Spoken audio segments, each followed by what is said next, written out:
ពីថ្ងៃខ្ញុំមិនទាន់ដឹងអ្វីម្ដាយជាអ្នកឈឺជំនួសខ្ញុំភ្លៀងខ្យល់ក្តៅត្រជាក់យ៉ាងណាម្ដាយនៅតែអង្រួនគេងខ្ញុំម្ដាយបោះបង់សុបិនខ្លួនឯងដើម្បីឲ្យខ្ញុំមានថ្ងៃស្អែកញញឹមទាំងទឹកភ្នែកលាក់គ្រាន់តែឲ្យកូនរស់បានល្អពេលខ្ញុំដួលម្ដាយជាដៃលើកពេលខ្ញុំ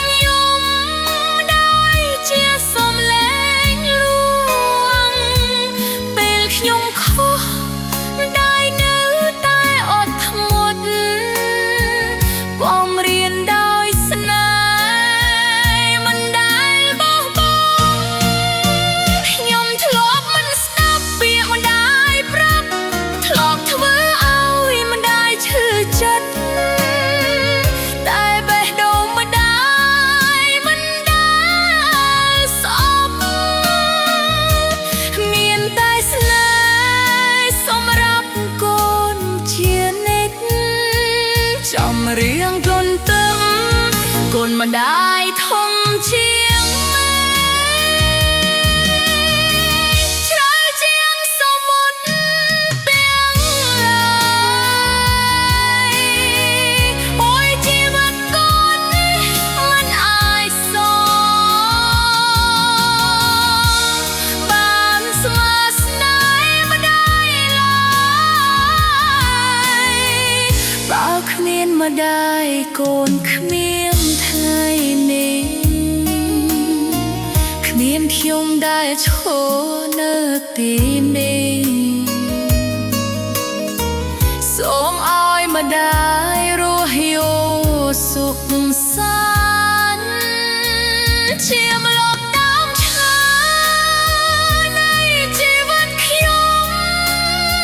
ថ្ងៃខ្ញុំខំឆ្ងាយពីផ្ទះម្ដាយនៅតែរង់ចាំដែរមុខទូរស័ព្ទឃើញជាការចាំ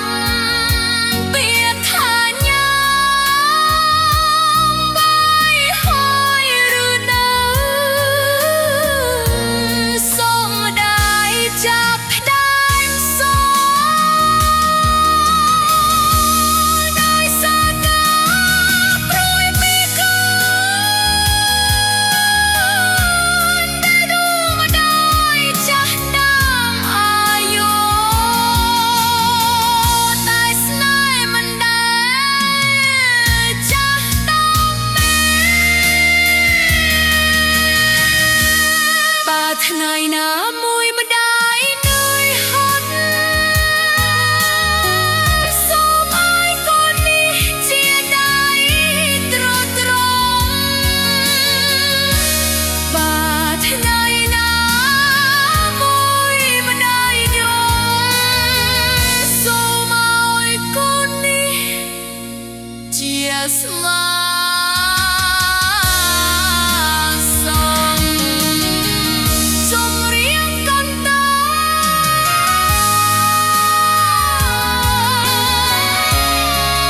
គុណម្ដាយធំជាង